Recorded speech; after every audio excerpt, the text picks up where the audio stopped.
Hello, and once more, welcome back to the house in Fata Morgana. I'm still unsure how to pronounce Fata. It might be Fata, just because I'm sure there's that link to fate, maybe. I don't know. It could also be linked to, I don't know. Anyways, but what I did learn and make sure how to pronounce was Flaxen. I was saying it right the whole time. It's Flaxen, Flaxen, Flaxen. Flaxen, Waxen, Jackson. Uh, anyways, enough silliness. We're going to get right back into what Nelly is seeing in this here painting. Huh? What is this writing? Something's hidden beneath the paint. Just a little more. ... A date? A date? Why would that be hidden? What could it be for? Completed? Completed? May 1587. Aha, I knew we were in these times if it wasn't obvious from the fact that the game said that Romeo and Juliet was only a few years old. 1587? She read aloud the faded, scratched-up handwriting.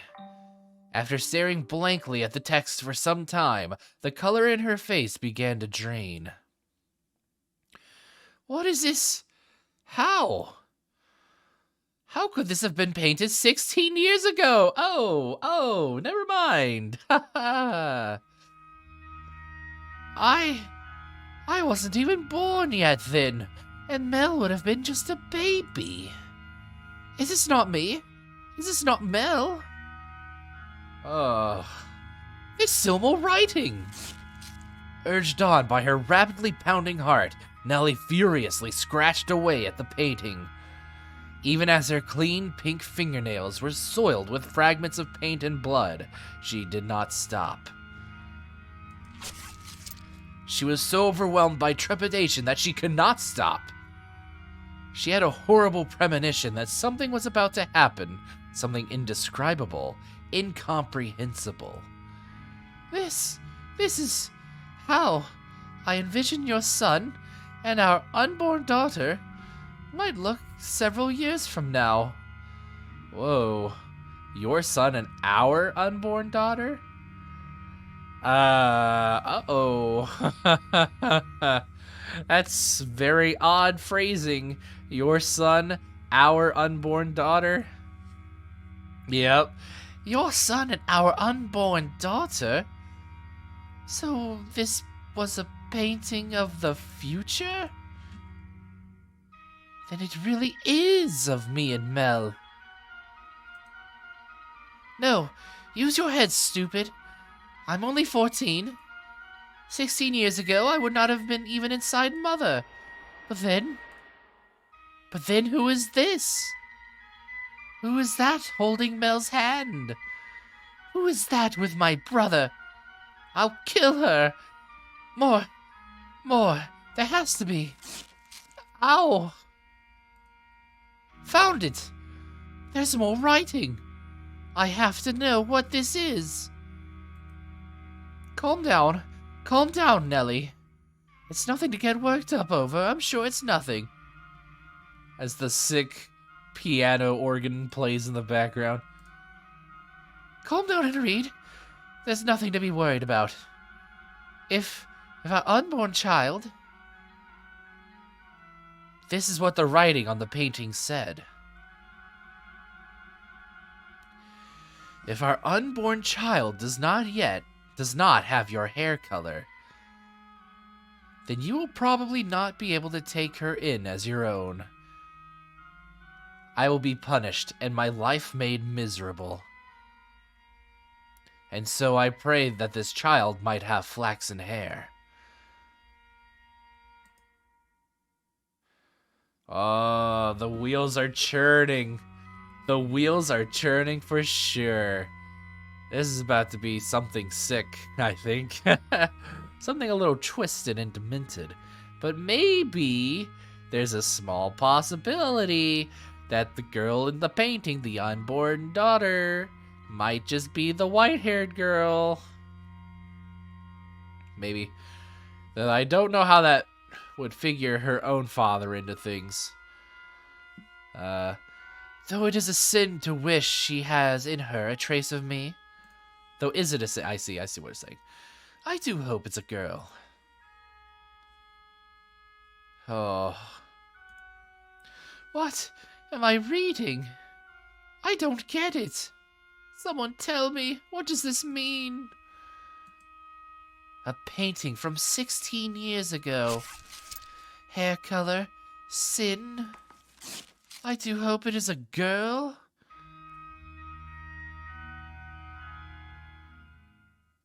Oh. Oh. Oy. Alright, things are heating up. Yes. It's Nellie. Let me in. Lady Nellie. Oh, you changed out of your dress. That's a shame. It looked nice on you. It really did look so nice. Almost like you were a princess. Lady Nellie. Say, I've got a question for you. Do you mind? By all means. What color hair did your father have? I beg your pardon. Did you not hear me? Should I repeat the question? No. I assumed it would be about Lord Mel. I am just so curious about where you got that white color from. My father was more tan than white, so I didn't inherit my paleness from anyone. I asked about your father's hair color. Why would you want to? There's no reason you can't tell me, is there? My father, had white hair. But that was simply because he was an older man. I do not think he was born with... Ha ha ha ha! Lady Nellie. Ha ha ha ha ha ha ha! Hee hee hee! Hey, guess what? I figured it out. I figured it all out. Oh, I don't like what you figured out. Hee hee ha ha ha! And it was so simple. There's only one difference between you and me. The thing that Mel fell for is... Oh, uh-oh, I do not like the sound of that. Why do you have those? No, stay back. Oh, God. Oh. Oh, don't you do this to me, game. We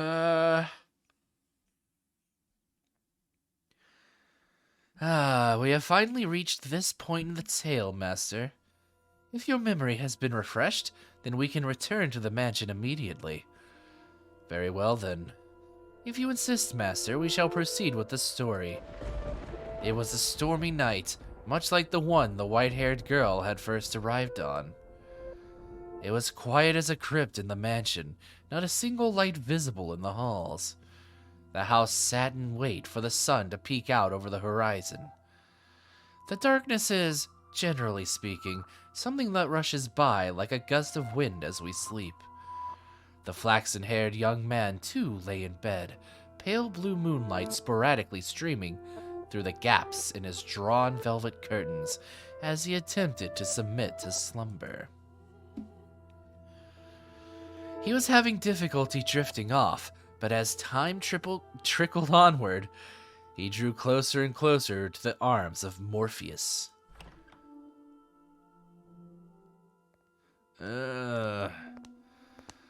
Suddenly, he sensed a presence in the room, much like the one from those nights some weeks earlier. Is someone there?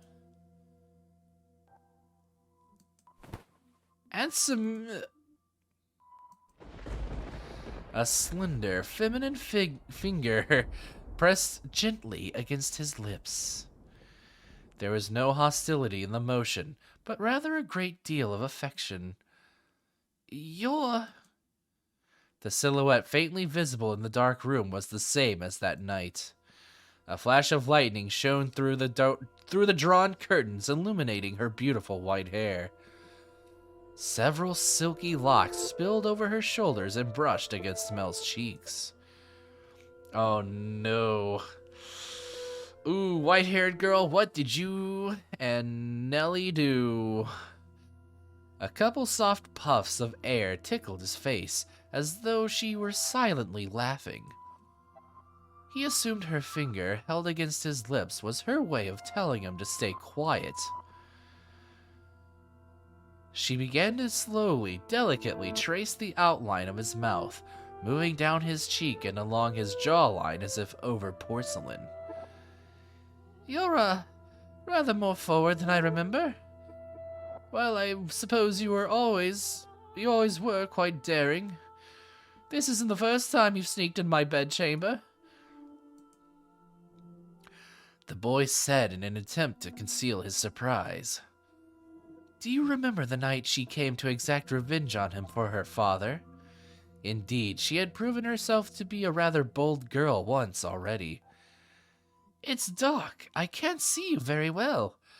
Why don't I light a lamp, or perhaps we could open the... Before he could finish, the white-haired girl sealed his lips with her own. Oh, we might have to... Things are getting a little too steamy. In the near-total darkness of his bedchamber, the two shadows appeared as one. Too steamy for YouTube. At least, They remained that way for several minutes. Their kiss was innocent, no more than the pressing together of two pairs of lips. And at the same time, the white-haired girl lovingly ran her fingertips across his skin. When their lips separated, Mel gasped for air. It seemed that he had been holding his breath. Slightly embarrassed at himself, he said, Hi. Dearest Mel.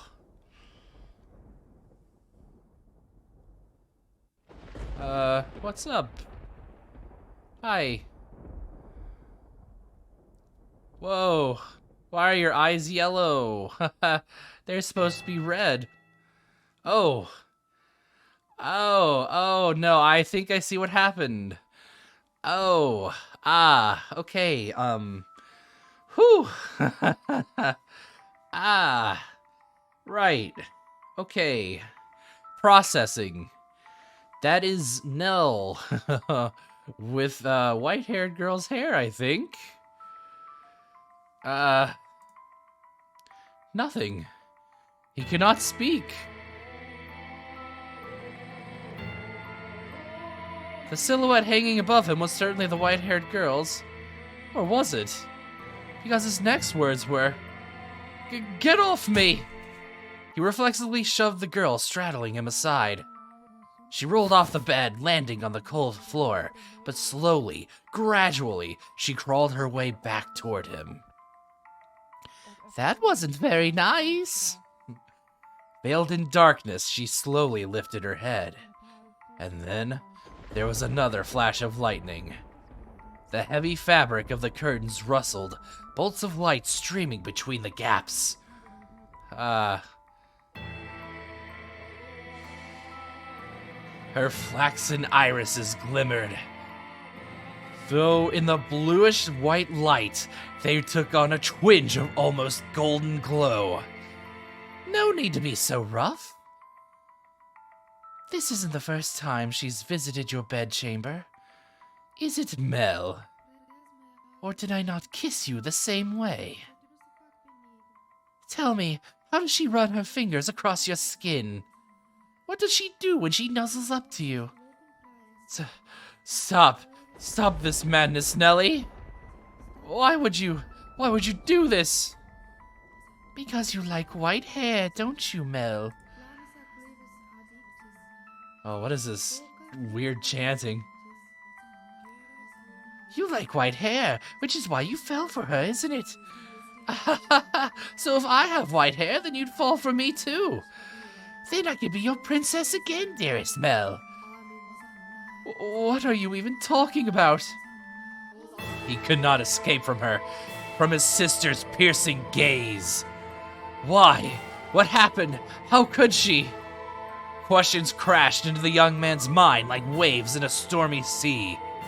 But none of them found answers. They simply caused him further perplexity. Your hair! What happened to your hair? How did you get it that color? Oh, this? Uh-huh. Yep, that's about what I thought. You like my wig? But as soon as the words left her mouth, Mel was in motion, propelled by pure instinct. He clenched Nellie's shoulders tight enough to dig his fingers into her flesh. You're hurting me, Mel. Oh, what did you do to her? Tell me, what did you do? I made her leave. It was a perfectly reasonable decision. Oh, wait, oh. Maybe she didn't kill her. She only just cut all of her hair off. I see. She was obviously not nobility, and thus hardly fit to be part of this household. But there's no need to worry, Mel. I'm here to take her place. You sound like a mad woman. It doesn't matter if she was of noble blood or not. She promised she would stay by my side. So why? How could you do that to her? I promised you that long before she ever did. And I love you far more than she did, Mel. Have you lost your mind? You're not making any sense. Where is she now? What is she doing? It's always her with you. What more could you want from me? Tell me, what does she have that I don't? What do I have to do to get you to focus on me and only me? We're siblings. Don't you understand what you're doing? I just spat a little bit as I said that. Oh, I understand it quite well. Far better than you do, dearest Mel. I even know that a former queen was executed for it. But if we don't get caught, there's no problem. Nellie, are you saying you've always felt this way about me? Oh my, you didn't notice, dearest Mel? You truly are a dense one. I guess romance just isn't your strong suit. But you've noticed now, haven't you? You know exactly how I feel about you, right? Quit it. Enough. Don't say anything else.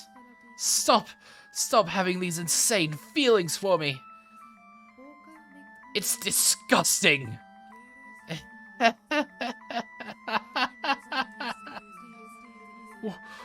What are you laughing about? Poor Mel. Content in your complete ignorance. All right, I will tell you everything next time on Hooky Hour. Until then, I will see you. Bye.